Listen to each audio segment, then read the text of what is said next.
Boa tarde, então, a todos e a todas que estão aqui presentes. É com muita alegria, muita emoção, muita felicidade que a gente inicia esse evento na data de hoje. Eu agradeço imensamente a presença de todos vocês, todas vocês que compõem a mesa aqui comigo. Desembargadora Ana Lúcia, é uma alegria imensa. Imagino que para todos nós aqui, principalmente do Judiciário, recebermos a senhora aqui hoje conosco. Muito obrigada pela sua presença. Dr. Wilson, representando o Ministério Público, as autoridades que representam o Executivo aqui dos nossos municípios de Itaperuçu e Rio Branco do Sul. Muito obrigada mesmo pela presença de vocês. A sociedade civil em geral que está aqui prestigiando o nosso evento, as diretoras, diretores de escola, professoras e professoras, muito obrigada mesmo por terem vindo até aqui. Aos representantes do CRAS, CREAS, Conselho Tutelar, Conselho da Comunidade, aos representantes do município de Itaperuçu, Rio Branco do Sul. Eu espero muito que a gente tenha um excelente evento hoje e, novamente, muito obrigada pela presença de todos. Bom, então, novamente, boa tarde a todos e a todas que estão aqui presentes na data de hoje. Vou saudar rapidamente, novamente, as pessoas que estavam compondo a mesa comigo aqui, as autoridades, sobretudo a desembargadora Ana Lúcia, que veio nos prestigiar no evento, o Dr. Wilson, representando o Ministério Público, a doutora Alexia, que também se encontra aqui representando a OAB, a Elizabeth Baido, representando a prefeita, secretária de Educação, aqui de Rio Branco do Sul, o Biene Costa, também representando o prefeito de Itaperuçu, a secretária nossa de Assistência Social de Itaperuçu, Janete Bairro, representando também o município de Itaperuçu, vereadora de Rio Branco do Sul, a senhora Ana Flávia, e o vereador de Itaperuçu, Ariel, também, e o Núcleo Regional de Educação, Elisângela Bairro. Para mim, é uma satisfação muito grande estar recebendo vocês aqui hoje, nesse evento, que acabou tomando essa proporção tão grande, como os senhores podem perceber hoje, né? Como a gente mencionou anteriormente, nós temos lideranças aqui do CREAS, CRAS, Casalar, Conselho da Comunidade, enfim, vários órgãos representando os nossos poderes aqui de Rio Branco e de Itaperuçu, né, vereadores representando o nosso poder legislativo, também temos os servidores do Poder Judiciário, do Ministério Público, além ainda de entidades religiosas aqui que estão presentes hoje. Eu gostaria de cumprimentar também a sociedade civil em geral, que está prestigiando o nosso evento, e dizer que esse é um evento que nós estamos fazendo, que é totalmente inédito aqui na comarca de Rio Branco, e que eu espero que comece aqui, mas que não se encerre por aqui. E por último, gostaria de agradecer e saudar as estrelas do nosso evento, que estão presentes aqui hoje, e são as pessoas pelas quais nós estamos aqui hoje, que são os senhores e senhoras diretoras e diretores, professoras e professores de escola, aqui de Rio Branco do Sul, de Itaperuçu, representando, então, a nossa comunidade escolar. É por vocês que nós estamos reunidos aqui hoje. E, como eu disse antes, quando a gente começou a pensar sobre esse evento, e eu comecei a elaborar ele na minha cabeça, eu comecei a pensar como que a gente podia fazer para chamar a atenção de vocês sobre um assunto tão importante como esse. E quando a gente começou a falar, eu e o pessoal dos dois municípios, sobre como é que seria o evento, o que a gente ia fazer, quem que a gente ia chamar, surgiram as possibilidades também de nós trazermos outras instituições e outros órgãos. Mas eu falei para o pessoal, não, vamos focar no nosso público-alvo. A gente quer conversar hoje com a comunidade escolar. E, portanto, senhoras diretoras e diretores, é por causa de vocês que todas essas autoridades estão reunidas aqui hoje. Como vocês sabem, eu já venho desde o ano passado fazendo várias palestras em várias escolas, tanto de Rio Branco do Sul como de Itaperuçu. E essas minhas andanças pelas escolas, elas só fizeram eu aumentar a minha admiração e o meu respeito pela profissão que vocês têm, os senhores professores e professoras que estão aqui presentes.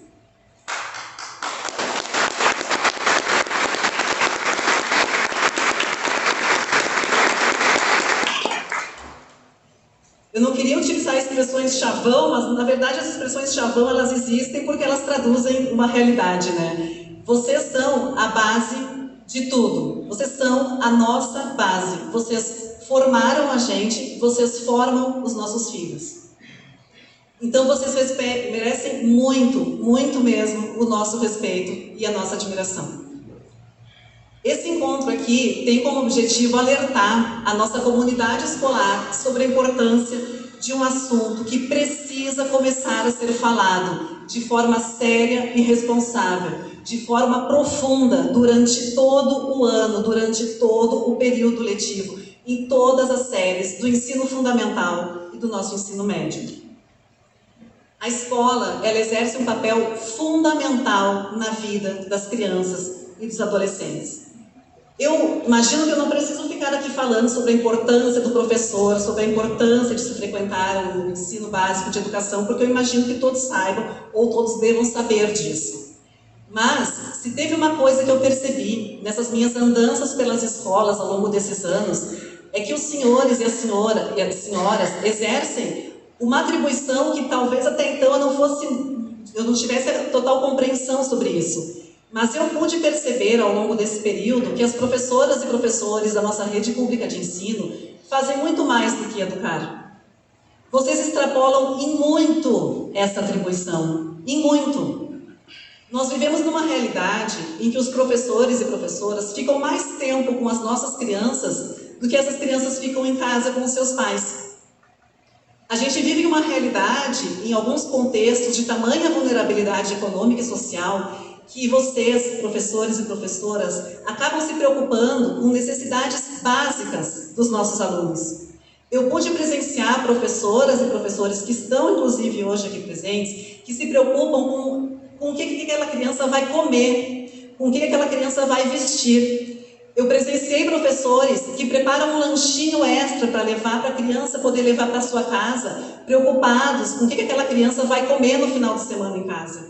O que vai ser feito daquelas férias de julho ou das férias de verão daquela criança? Eu pude perceber professores mobilizados que percebem que quando está chovendo muito, aquela família, daquelas queridas crianças, daqueles alunos, talvez não tenha condições dignas de morar. Eu presenciei professores mobilizados, tentando construir novamente as casas dos seus alunos, adquirir produtos de limpeza, gêneros alimentícios, enfim. Professores que lutam não só por melhoria de salários, professores que não lutam apenas pelos seus direitos, mas sim pelos seus alunos, e lutam de verdade. Eu pude conhecer professores que se preocupam com o que vai acontecer com seus alunos que têm que trabalhar durante os dias. Professores mobilizados para que aquela escola tenha um ensino noturno, para que eles possam trabalhar durante o dia, os adolescentes que precisam trabalhar e consigam estudar e não tenham evasão escolar. Então, senhoras professoras e professores, vocês exercem um trabalho que vai muito além da educação. Muito além da educação. Eu percebo que vocês lutam por ensino de qualidade, vocês lutam para que a escola seja mais moderna, tenha computadores, tenha materiais que sejam atrativos para os seus alunos. Vocês lutam sim e se preocupam com esses alunos, com essas crianças e adolescentes. Eu vejo vocês preocupados com o que vai ser daquela criança, o que vai ser daquele adolescente, se a menina vai ter uma gravidez precoce, se ela vai casar e abandonar a escola. Eu percebo vocês preocupados com tudo isso. Eu presenciei professoras me contando que participaram, estavam presentes no momento em que aquela criança ou aquela adolescente menstrua pela primeira vez. E as professoras me contando a correria na escola entre as próprias professoras, atrás de um absorvente para aquela menina assustada, que não está entendendo nada do que está acontecendo. E a professora vai lá, acha o absorvente, entrega para a aluna, explica para ela o que está acontecendo. Professoras me contando que em casos assim, que a criança morava apenas com o pai, a professora ainda chamou o pai na escola, explicando para aquele pai, mais assustado ainda que a criança, o que ia acontecer dali para frente. Então, senhoras e senhores, professoras e professores, vocês exercem um papel muito além do educar. E pode acontecer de esse aluno e essa aluna identificar vocês e depositar em vocês uma confiança tamanha a ponto de contar para vocês que esse aluno ou essa aluna está sofrendo algum tipo de violência. Pode acontecer dessa criança olhar para vocês e falar que está sofrendo violência doméstica, que está sofrendo violência sexual. E vocês precisam saber o que fazer a partir daí. Vocês precisam saber como proceder nesse tipo de situação. É a função primordial do professor? Não. Foi para isso que vocês fizeram a faculdade e começaram a trabalhar na nossa rede pública de ensino? Não. Mas é isso que a realidade nos mostra. e vocês precisam estar preparados para esse momento. E é por isso que nós estamos aqui então hoje, para tentar ajudar vocês a que vocês saibam o que fazer a partir de então. E para contar para vocês e tentar ajudar vocês sobre isso, eu preciso contar uma história para vocês antes. Uma história de como que a gente chegou até aqui. No ano de 2021, eu estava trabalhando na época do trabalho remoto e eu me lembro bem, eu estava analisando um processo em que um adolescente, ele havia abusado sexualmente da irmã, que também era menor de idade. E em virtude da peculiaridade daquele caso todo, porque, vejam, era um adolescente abusando de uma irmã, que também morava na mesma casa que ele, que provavelmente ia seguir morando na mesma casa, eu fiquei preocupada com aquela situação, porque o que o Estatuto da Criança e Adolescente fala? Que eu poderia aplicar uma medida de internação, uma prestação de serviço à comunidade, uma liberdade assistida, enfim, alguma medida socioeducativa para aquele caso. Mas a minha preocupação era, bom, e daí? A partir daí, o que vai ser feito dessa família, né? Então, em virtude daquela peculiaridade toda, daquela delicadeza daquela situação, eu entendi que era o caso da equipe técnica do juiz fazer um estudo sobre aquele caso.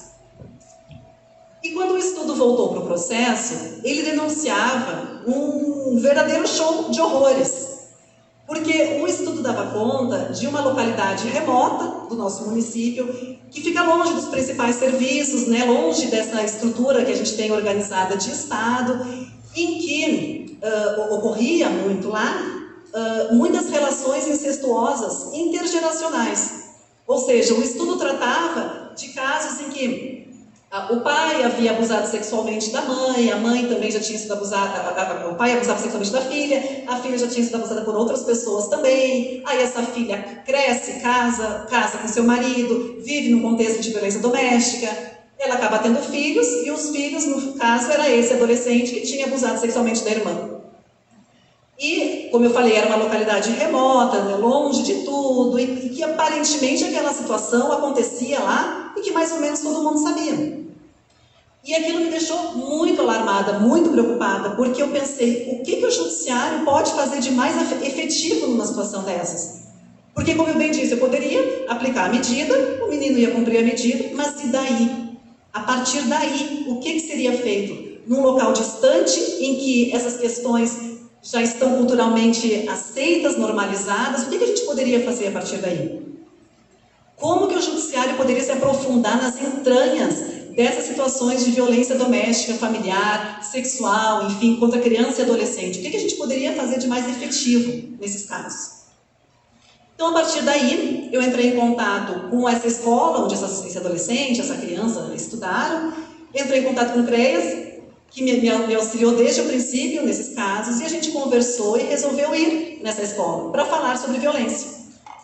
Então, no dia 18 de maio de 2022, que é o dia, né, de combate à violência sexual contra criança e adolescente, nós fomos com o CREAS nessa comunidade escolar, falamos sobre a violência, e como a violência doméstica, né, durante a minha palestra, um dos tipos de violência contra a pessoa é a violência sexual, eu acabava entrando também no assunto da violência sexual. E, no final dessa palestra, chamei vocês de coincidência ou não, veio uma senhora conversar comigo, e ela começou a contar a história dela, que ela também tinha sido abusada pelo pai e tal. E quando eu fui percebendo, eu estava conversando com a mãe do adolescente que tinha me feito ir até lá. E quando ela contava a história dela, ela falando, né, com toda a sua simplicidade ali, mas ela dizia assim, pois é, eu fui abusada e o meu caso não deu em nada, não deu em nada. Eu fui na polícia, eu fui no judiciário, não deu em nada. E eu pensava, não, mas deu sim, porque ela contando, eu me lembrava do caso dela, do caso do abusador adulto, né, não do adolescente. E aí eu entrei em contato com meus servidores, falei, olha gente, esse processo assim assado, o que aconteceu, né? E aí o meu servidor falou, olha, está condenado, tem mandado de prisão em aberto, inclusive amanhã vai fazer 1 ano que esse mandato está em aberto. Só que eu acho que a localidade era tão distante que a polícia nem ia lá cumprir o mandato, né? Então, a gente conversei na época com o promotor local, a gente conversou com o delegado, eu pedi para irem lá cumprir o mandado de prisão, e no dia seguinte esse abusador foi preso. E aquilo chamou muita atenção daquela comunidade, porque eu imagino que até então eles desconheciam essa atuação mais concreta do judiciário. E que no momento que aquela pessoa saiu da comunidade, como era um local muito pequeno, todo mundo ficou sabendo, eles conseguiram perceber que o judiciário pode sim ser efetivo. E que aquela pessoa que até então aterrorizava aquela comunidade pelos crimes que praticava, poderia sair dali. Essa história toda fez eu perceber que a gente precisava agir de forma mais efetiva na sociedade. Que eu poderia usar os meus 10 anos de magistratura e os meus 7 anos aqui na comarca para ampliar a minha atuação na tentativa de se prevenir esse tipo de crime. Então eu comecei a fazer vários cursos, palestras, enfim, estudar sobre o assunto, compilar os dados da comarca. E fazendo essa compilação, a gente percebeu os altíssimos índices de violência doméstica e familiar contra a mulher e de violência sexual que acontecem aqui, tanto em Rio Branco do Sul como em Itaperuçu. E eu fui percebendo também, e a própria rede de proteção me ajudou nessa questão, que até o conceito de violência para as pessoas é desconhecido.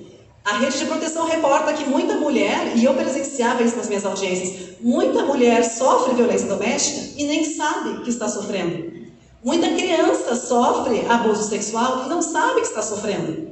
Então, até esses conceitos mais básicos, a gente precisa passar para a população. Então, ainda no ano de 2022, conversei novamente com os CREAs dos 2 municípios, pedi para identificarem, né, falei também com o secretário de Educação, o secretário de Assistência Social, pedi para identificarem 2 escolas de cada município, para que a gente pudesse falar sobre esse assunto. Pedi que fossem escolas com maiores índices, né, de vulnerabilidade econômica e social, ou seja, locais que tinham mais índices de violência. E identificamos, então, 4 escolas no total, 2 em cada município, e no ano de 2022 a gente falou em 4 escolas. E quando eu falava com um público mais novo, né, que tinha mais crianças, as séries mais iniciais, a gente fazia uma dinâmica. E eu combinava assim com eles, que no final da palestra eu falava, olha, se vocês quiserem contar alguma coisa para a juíza, vocês podem fazer uma cartinha denunciando algum tipo de abuso, enfim, o que vocês quiserem falar. Vocês vão fazer uma cartinha lacrada, a professora vai fazer a cartinha com vocês em sala de aula, depois elas vão entregar a carta para mim no fórum.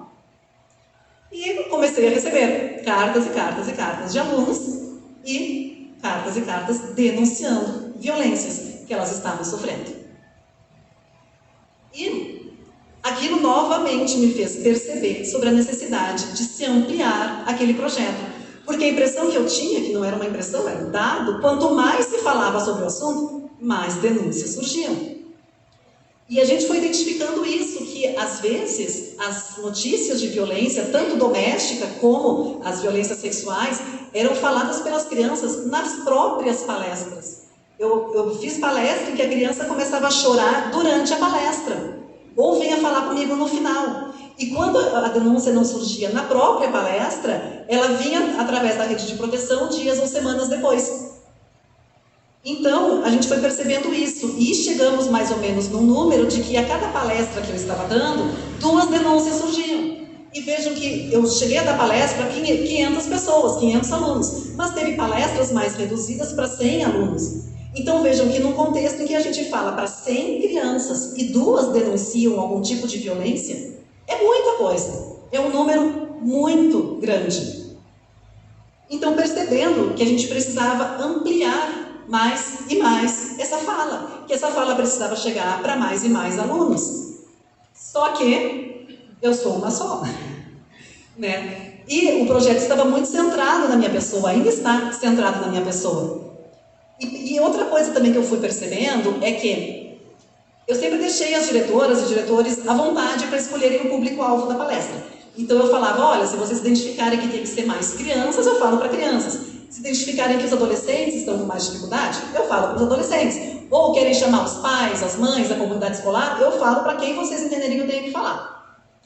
E as escolas, eu acho que no afã de trazerem mais e mais pessoas para as palestras, eu cheguei a dar palestra que tinha 500 pessoas. Com as idades de 4, 5, 6 anos, mas também 17. E o que eu percebi, por óbvio, é que a fala, a forma de conversar com uma criança de 4, 5, 6 anos sobre violência não é a mesma que a gente tem que usar para adolescente de 16, 17 anos.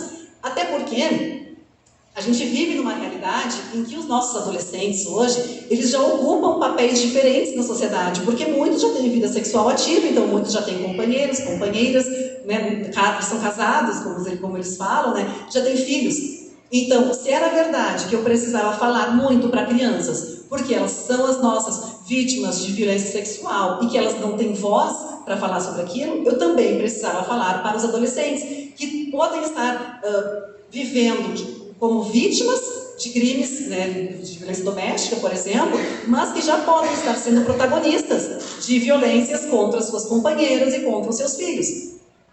E que essa linguagem é muito diferente, a conversa é muito diferente com eles. Então, partindo dessa compreensão, né, de que eu, sendo uma só, que a gente precisa replicar essa conversa, que a gente precisa passar para vocês a importância do assunto e que também eu não teria a linguagem talvez adequada para conversar com essas crianças, eu comecei a buscar livros que tratassem desse assunto. Comecei a assistir outros cursos, palestras, enfim.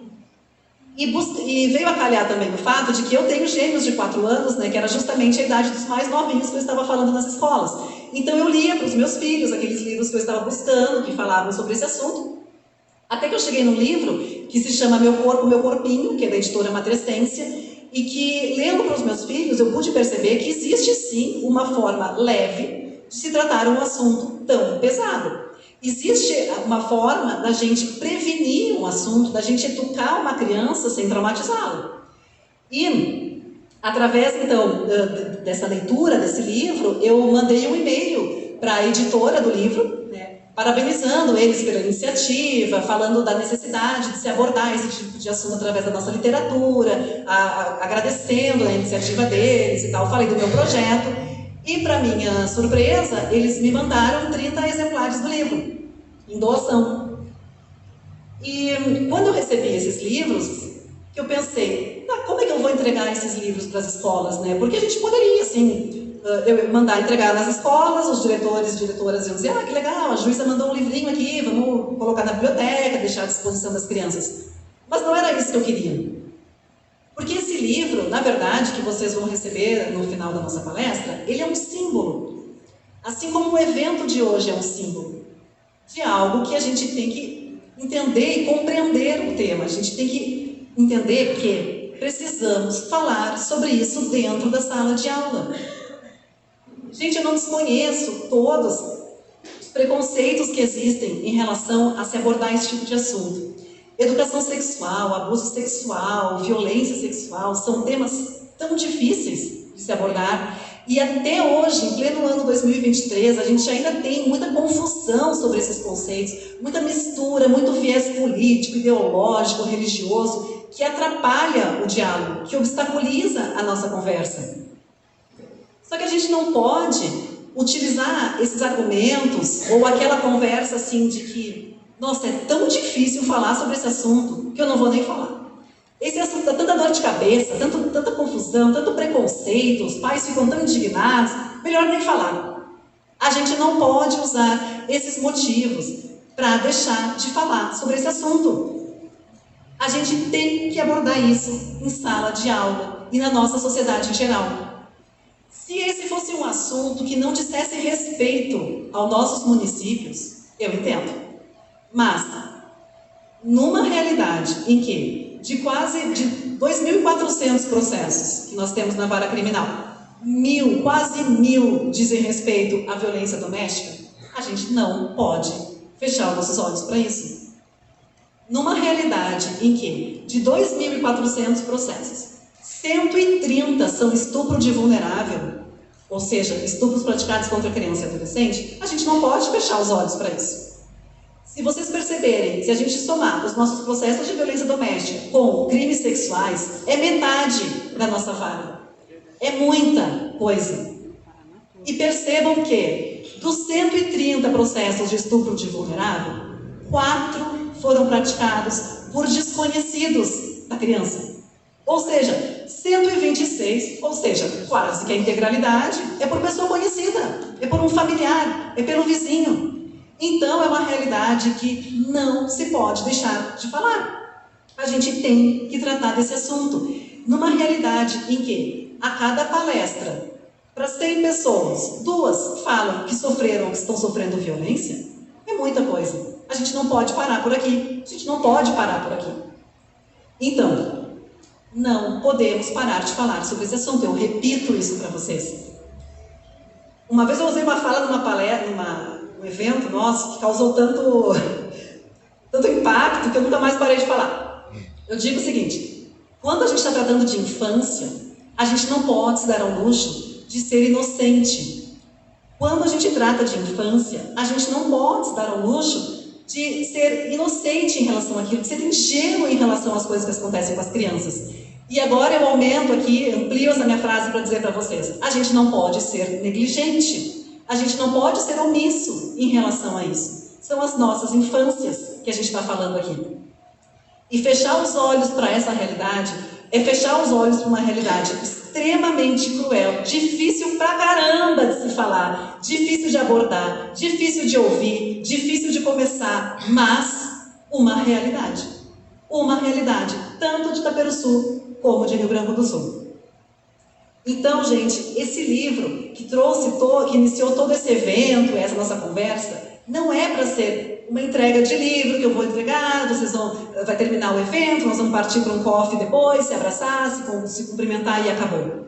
Não, nós precisamos abrir os nossos olhos, os nossos corações, as nossas intenções e falar de forma muito séria sobre tudo isso. A escola, gente, é o lugar mais sagrado que pode existir para as crianças, para os adolescentes, para os nossos filhos e nossas filhas. A escola pode mostrar uma luz no fim do túnel para aquela criança que está sofrendo algum tipo de violência. A escola pode ser a salvação daquela criança. Aquele aluno que está sofrendo violência sexual ou doméstica dentro da sua própria casa e contar para um de vocês, aquele momento é tudo na vida daquela criança. A partir dali, vai se definir se ela vai conseguir sair daquele contexto de sofrimento, de angústia, de pavor que ela está vivendo ou não. Vocês precisam entender que essa criança, no momento que ela resolve falar, ela precisa encontrar uma acolhida. Esse professor, o destinatário dessa confiança dessa criança, precisa saber o que fazer. Não esqueçam que nós estamos falando de crimes que acontecem dentro de casa. Então, não é a casa que muitas vezes vai ajudar aquela criança, é a escola. Aqui a lógica é inversa, quando a gente fala, educação tem que vir de casa, educação tem que vir de casa, né? Aqui o crime está acontecendo dentro de casa. E nós como sociedade, somos a salvação daquela criança. Vocês são os agentes de transformação. Os poderes que estão aqui hoje, as autoridades que estão presentes aqui hoje, numa esfera ou em outra de poder, cada um de vocês não está aqui por acaso. Vocês têm, sim, o que fazer em relação a isso. E nós temos que nos unir para salvar a vida desses alunos. Um olhar atento para uma criança, um olhar cuidadoso para uma criança pode fazer com que ela saia desse ciclo de violência e que ela saia daquele inferno que ela está vivendo de violência física, psíquica, moral, sexual, etc. Então, vamos abrir os nossos olhos para isso. Os nossos municípios de Rio Branco do Sul e Itaperuçu já possuem planos, de como agir nesses casos. Nós precisamos contar com a atuação das escolas e, a partir de então, a escola acionando o Conselho Tutelar, que acionará o CREAS, o Ministério Público, a Delegacia, o Judiciário. A gente tem esses fluxos organizados para que as coisas aconteçam da forma mais rápida possível. Eu sei que muitas professoras e professores têm conversado comigo sobre esse assunto, dizendo que não gostam de falar, não gostam de se envolver, que nem a gente fala, porque não quer se incomodar. Eu sei que vocês têm a polícia, o judiciário como órgãos que não é o ambiente mais acolhedor do mundo para vocês, porque não é o dia a dia de vocês. E que as pessoas ficam angustiadas de terem que entrar numa delegacia, prestar depoimento, ir no judiciário. Nós estamos organizando fluxos para que vocês não tenham que virar testemunhas nesses processos. Vocês recebem a informação acerca do fato, chamam o conselho e o conselho começa a trabalhar a partir daí. Vocês não precisam se preocupar que vão ter que falar, depor, confrontar o agressor. Isso não é com vocês, mas vocês têm que nos ajudar. Nós precisamos dessa união de todos que estão aqui hoje para que o projeto prossiga. Porque, como a gente sempre conversa nas reuniões, os projetos não podem ficar centrados na figura de uma pessoa. As pessoas vêm e vão. Um dia eu saio daqui, um dia, enfim, o promotor a mesma coisa, o doutor, enfim, todo mundo. Mas o fluxo está montado. Se a escola começar a trabalhar dessa forma, pode mudar a diretora, mudar o diretor, a professora, o professor, que já está organizado o fluxo, assim como o Conselho Tutelar, o CREAS, o CRAS, enfim. Dessa forma, gente, então, eu finalizo aqui a minha fala, agradecendo novamente a presença de todos vocês, dizendo que nós vamos deixar aqui, vamos conversar no final, vai ter um café disponibilizado também para que a gente possa conversar um pouco mais, de forma, né, mais tranquila e tal. E eu estou à disposição de todos vocês.